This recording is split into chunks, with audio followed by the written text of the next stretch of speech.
Hello, everyone. My name is Mark. Welcome back to Mark's Remarks. In today's video, I'm going to be reading a review that I wrote for a book that Fence Books generously sent to me, and it is On the Way to the Paintings of Forest Robberies by Jennifer Nelson. I really enjoyed it because I have a soft spot in my heart for ekphrastic poetry, which is poetry that is reacting to artwork. I have an Instagram page that I've linked in my descriptions, which is basically me doing this, but with photographers and artists that I find on Instagram. And so if you're at all in the mood for that, you can check that out. I would also definitely recommend checking out the book as well. It's really cool. I was also thankfully able to get this review published at Artadolia. I think that's how you pronounce it. And so the link will be in the description as well. Without further ado, I'll go ahead and read this review. The gap between visual art and literature is either illusory or fictional, depending on which side your allegiance lies. Jennifer Nelson's On the Way to the Paintings of Forest Robberies 2025 is an ekphrastic triptych which attempts, however non-systematically, to bridge that gap. The balance found in the book's overarching form, 3 panels or sections of poetry, and content, increasingly more ekphrastic poetry toward the middle, is undercut by the individual poems themselves, which often humorously defy expectations. In a refreshing twist, the humor is far from the usual dismissive irony of millennial nihilism, instead offering something closer to the relief of catharsis. This doesn't mean Nelson's work is unbothered by mortality or omnicide, far from it. The first of 3 sections, Tenure Dossier, is deeply concerned with nature, especially bodies and what it means to lack one. Ghosts regularly float through the poems, haunting every page with what might have been but never will be. The traumatic repetition of missed chances seems like an accurate description of our failure to respond to environmental crises, a trauma which we're all guilty of using art to escape. Though nature is omnipresent in these early poems, it's pushed to the background, resulting in a fragmentary, window-framed experience. Like looking out a window at night with the house lights on, we see more of our own reflection than the nature right outside. The longer we travel through the forest of this first section, the more idioms come to mind. Missing the forest for the trees feels the most apropos, given that it's how most nature poetry feels.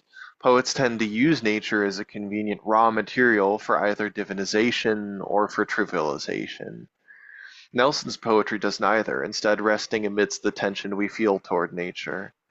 This tension is tempered by understated humor, like including formal academic documents as titles for poems, for example, Statement of Future Research Plans, and optional statement on engaging with diverse communities.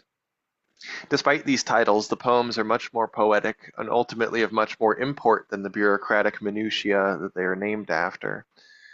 The humor, rather than undercutting the seriousness of the poems, instead forces us readers to ask ourselves whether we must laugh at oblivion despite feeling like endlings. The longest poem of the first section is also the first major ekphrastic poem, based on the Boxer Codex. Written during the 1590s but rediscovered during the 1950s, this early colonial book telescopes the distance between the 2 time periods, its composition and its rediscovery, challenging how much has really changed in the 400 or so years between them.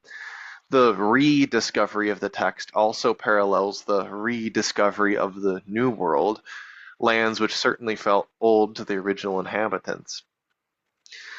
Nelson focuses not only on the art from this codex, but also its sparse captions, among which are terms like ladrones, thieves, and other names for the indigenous peoples described therein. As Jacques Derrida points out, language and its effects persist in the radical absence of the sender, and this codex is certainly no exception. Following the triptych layout of the collection, the second section is in some ways the main focus, having the most references to artworks. Certain ekphrastic poems more explicitly treat their subject, while others are only barely related to the art in the title. Those which do treat the artwork more straightforwardly tend toward poetic summary rather than taking inspiration from the work. For example, The Last Supper, designed by Bernard van Orly at the Met. Some of the poems address address art more generally, such as frontispiece, while others continue the environmental anxiety from the previous section, especially Don't Kill Yourself. Possibly the tensest poem of the collection, it shows us how the only thing separating horror from humor is a few pixels. The poem delicately balances between the hope of "I swore I would always see beauty in the garbage" and the despair of "I will kill myself rather than touch the world and feel my constant harm on it." The ethical question Nelson seems to be wrestling with is how to justify losing yourself in fine art while the world burns.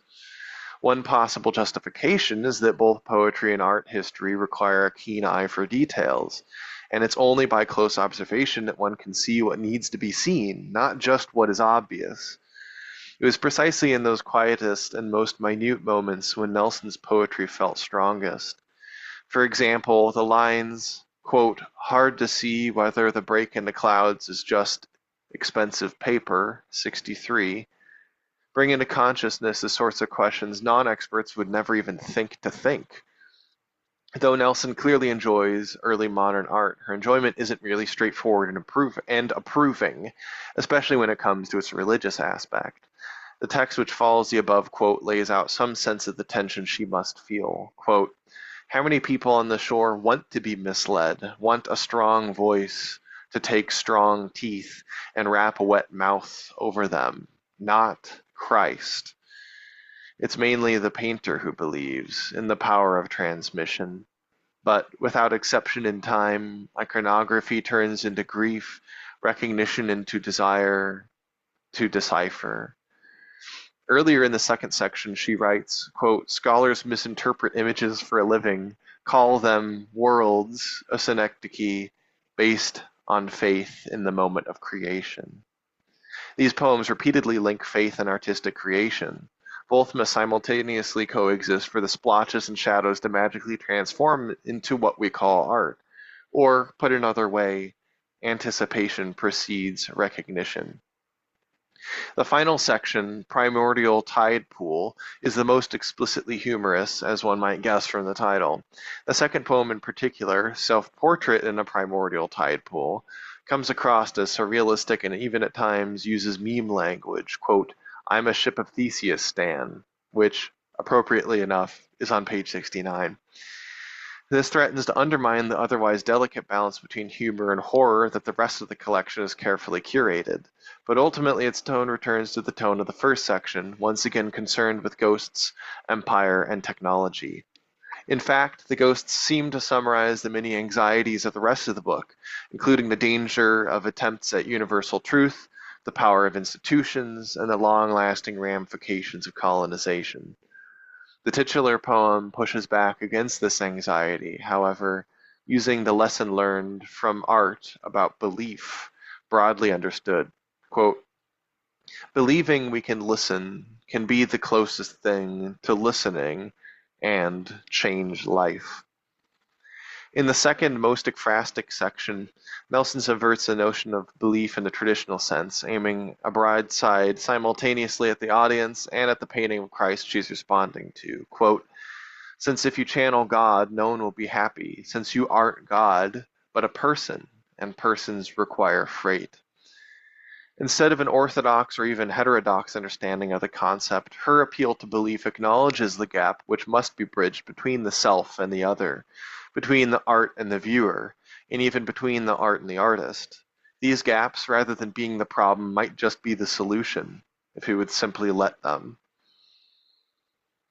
I will link the place to buy the book in the description below if you're curious. I will also link to the review itself. Hopefully you enjoyed that.